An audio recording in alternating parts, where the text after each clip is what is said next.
All right, this is the next episode. I think it's going to be episode 2 of saving Tammy. Trying to get this silly system I have here to set up so you can see what I'm doing. It's not easy, but there we are. That's the best I can do right now. Let me get a little closer. I put a brand new blade on here because the other one is slightly dull, and I've got a lot of these little 20 inchers, and they are so close to the 21s. When the 21 gets worn, they get worn on the end. So this 20 is very stout, and I like the way it comes down real close to the edge of the deck.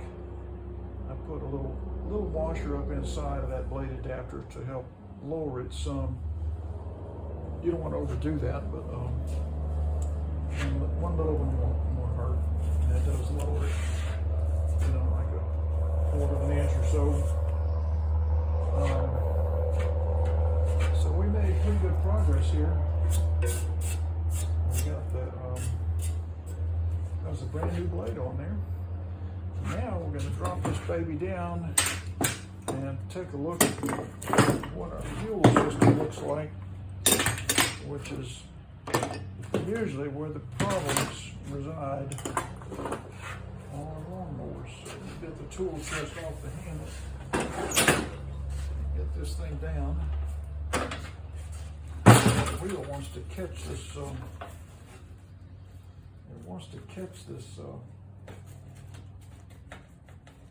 Side discharge chute.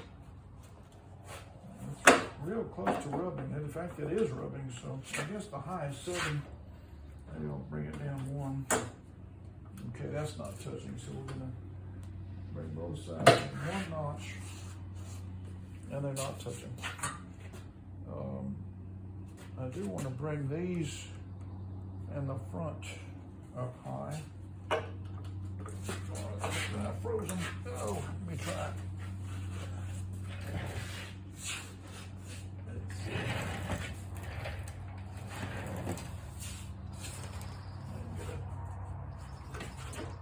Put some muscle on this thing. There we go. It's on the high setting. I'll do it along the other side. Before I get this thing too much where it's not level. Need to check that oil. Make sure I've got some.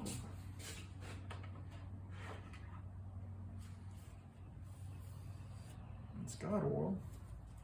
Now we're going to see how much. Let me show you this.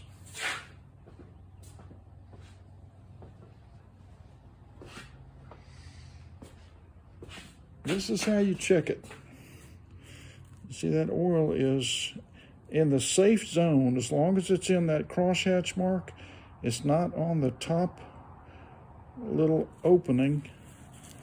That would be the perfect level, would be that if that top little opening had oil in that hole. There was oil in the bottom hole, so this mower's got sufficient oil in it to run. It's in the safe zone. Let me get this dipstick back in here.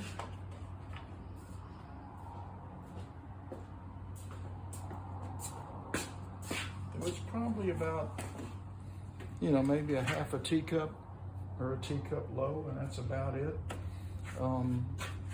Let's look under this air filter cover. To do that, we get a 5/16 socket. Oh, there's a drip of oil, and I want to step in that right there. Let's see what this looks like. And there is no spark plug in this mower because I took it out to check the compression and to check to see if the crankshaft was bent. Oh wow, that looks very good, very good. And the choke plate is in the correct position. So this mower probably just has a dirty carburetor. So let's take a look now at the, get a look underneath the vanity cover and see what's what. These are a couple little Phillips head rough screws that really are only for holding this cover on. They don't really fit anything else on this mower. A lot of Briggs screws fit other things on the mower, but not those. But then again, I guess that's not really a Briggs cover. It could be a craftsman situation. This part is Briggs. Okay, so there's my, all right, here's the problem right here. I'm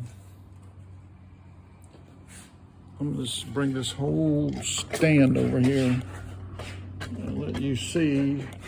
Hopefully I can get this lined up, see what I'm looking at. I don't think I'll be able to do it in the stand. So here we go. Here's your problem. This mower may start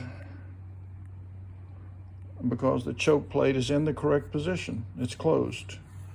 But as soon as it gets warmed up, this needs to move. And see that? It's locked, it's frozen. So there's something blocking that. It's either in the carburetor where it's full of crud, or there's something along that linkage path that is blocking that arm from moving over like it's supposed to. So let's dig into this thing and find out what's doing that. Let me get this wire back where it belongs. Hang on. I'm sorry, I'm just an amateur with the camera. Okay, that's pretty good. So let's go in under the rewinder. 3 5/16 screws have to come out in order to get to all that. But I'm encouraged just to be able to see what's probably causing the problem. It may start, but it's not going to run because that choke plate is in a stuck closed position, and this mower is not going to get enough air or fuel mixture. Let me get my little magnet on a stick, grab these 3. 1, 2, 3. And those are put safely away. And now let's see how loose this tank is. Oh, that's pretty good. Okay, so I think I can tilt this back without unscrewing it. Just sort of get it out of the way. But maybe I'll just loosen it a little. It might help somewhat. Let's see if I can find one of my. Need a 3/8 socket right there. So that'll go underneath and loosen this screw just a little. There we go. I don't want to take it out, but I do want to loosen it. So now that's moving a lot easier. All right, so now to get under to get under that rewinder, I've got to take this screw out of this 5/16 that holds the dipstick in and swing it out of the way. All right, so that's loose. I'm grabbing this with my fingers instead of the magnet. Set it over here with those 3. And let me get a toothbrush because I want to clean around the bottom of that dipstick.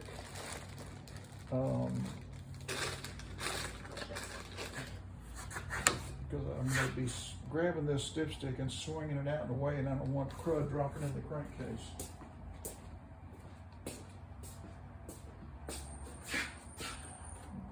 But this mower is amazingly clean, so that's not going to be an issue. There's a scrape on that this engine brake, see what that is. Nothing, okay.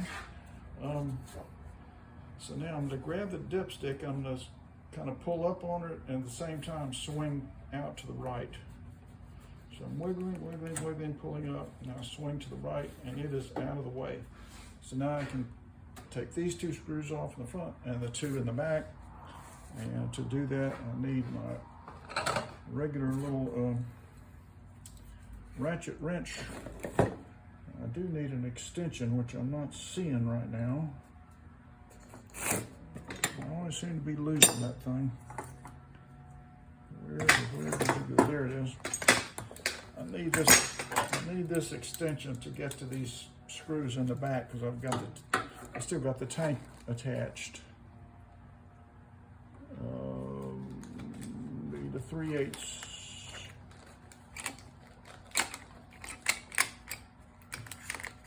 I think that's one. Yep. One on the socket.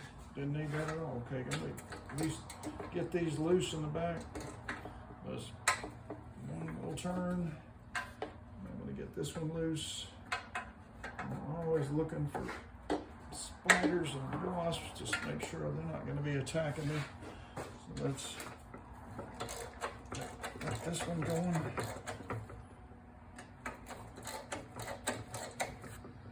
Before I forget, I'm going to go ahead and put this spark plug back in just to keep debris from getting in here. I'm not going to connect the spark plug wire,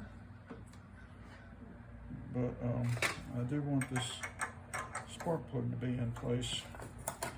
And I have checked the gap in this 0.030 to 0.031. So that's good. Spark plug wire is there. All right, let's get the electric drill out and see if we can speed this up somewhat.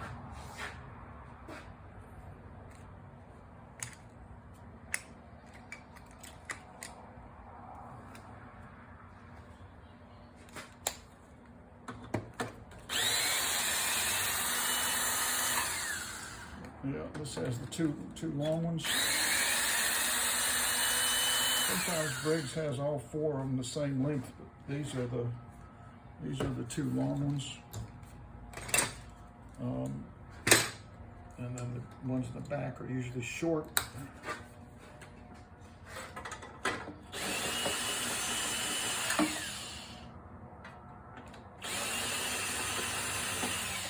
That's often a tip if somebody's worked on it. If you get your screws out and they're randomly put in, like you got short ones in the front and long ones in the back, that kind of thing. Okay, here's my little magnet on a stick. Get these 2 out. So I've got all 4 of my screws out. The 2 in the back are short, the 2 in the front are long. All right. So now I should be able to lift up this rewinder, and they tend to bind right here because that's a very narrow spot that's got to come up. But let's see how it looks. See, it's trying to bind right now. Okay. All right, I don't see any mouse nests. That's always good. No big spiders. Let me set this rewinder over here and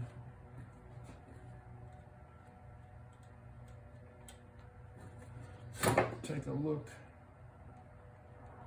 Yeah, it's still stuck, so it must be something up in the carburetor that's causing that to stick. So let's take a look. See, this white plastic arm needs to swing way out here, and it's pushed by the thermostat linkage. As it gets warm, it pushes this. See, but it's stuck. It's not gonna move. All right, so let's go in and see what's what with this carburetor. Sometimes it's just a bunch of varnish, but when these things are set up a lot, they can really be messed up. These carburetors is full of funky stuff.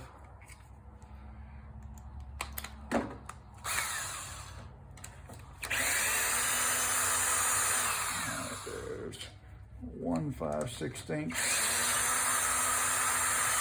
to, I've got to take this air filter base off. And I'm going to leave this little top piece attached to that because I don't need to take it off. So that's out. Oh my God. Yeah, I can see why it's not moving. Good Lord, people. I think somebody's put gasket material up in there. Let's take a look. I'll unplug that. You see that? I mean, wow.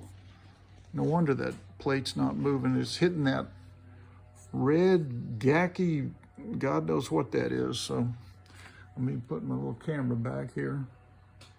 And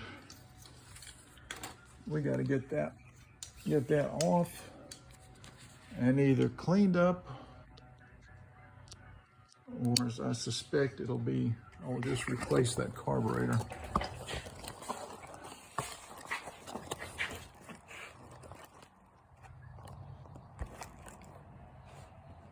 So that carburetor's got to come off.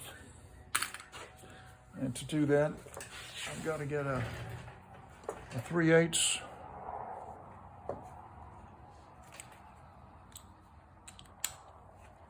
to loosen this, but I also need to take off that linkage in order to get the carburetor off. And I've got to be very, very, very careful not to lose this little spring right there that connects to that middle plate and then to this arm. So I'm gonna try to, with an ungloved hand, grab this end, free it from that hook, and then bring it forward. See how tiny that is? It's so important in this self-priming system. You gotta have that. Set it over there in a magnetic dish. And now I can go after this carburetor. I do want to take that little arm off though. So this got to come off and be reinstalled later with probably with a nice new carb. It's a 1/4 inch. I'm just going to set this over here with the little screw still in it. And now we can take this carburetor off. So let me get it started with the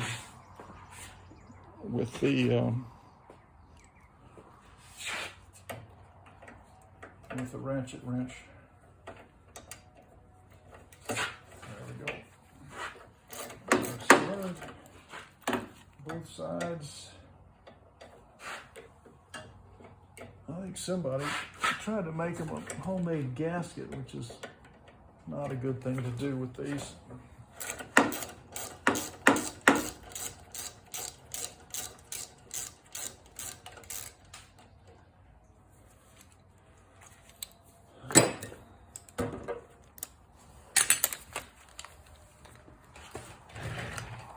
Now we're going to take it all the way off.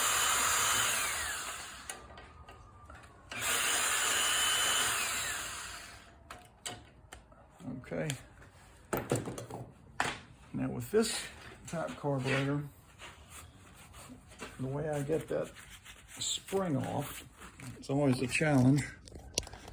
Now this is how I do it, okay? So you can either bend and twist and maybe damage that end, or you can grab this end, take your thumb and open this little paper clip end, see that? And then once it's kind of clear, then you push it through that loop. And now it's off, see? I bent it a little bit, but that's not the end of the world. It will still hold on there. But the carburetor is free now. I got my 2 3/8 screws kind of hanging on, so I'm going to pull them off and get the. Hang on a second. I was just doing that.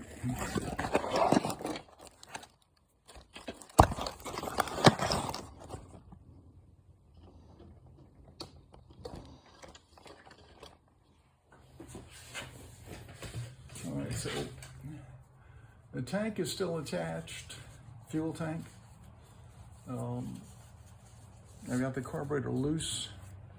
I need to grab those 3/8 screws with my magnet on the stick, which is right here. Get 1 and 2. And those look a little different than the regular 3/8 screws. All right, so now, I'm really not too worried about damaging that carburetor. Let me get I do need to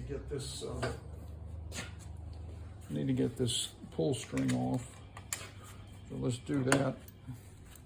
So this is horribly damaged.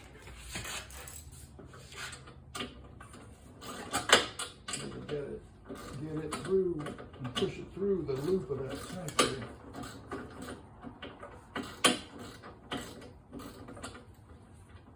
Alright.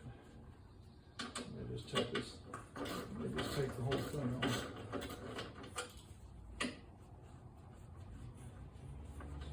So I'm taking the whole thing off, the holster and the pull cord handle, and I'm going to slip it through the vanity cover like that. Slip that over there. Now I'm going to slip this whole thing with the little metal holster thing and push that through. And now I can set my rewinder aside as well. Alright, so now I've really got room to work. The coil looks okay as far as the gap. But now what I can do is get this tank off of here and swing it away. Okay, so the tank is loose at the bottom. And there's the little plastic washer, got to keep that. And now this governor arm, say you can swing it out towards you and get it where you can now move the tank and everything and make this L turn on this carburetor, because it's got to come off. It's an absolute mess. All right, so I'll tell you what, that's enough for now, because I know I've probably gone on and on. So we're gonna, when you come back, I'll probably have a new carburetor on there. Let's sign off for now.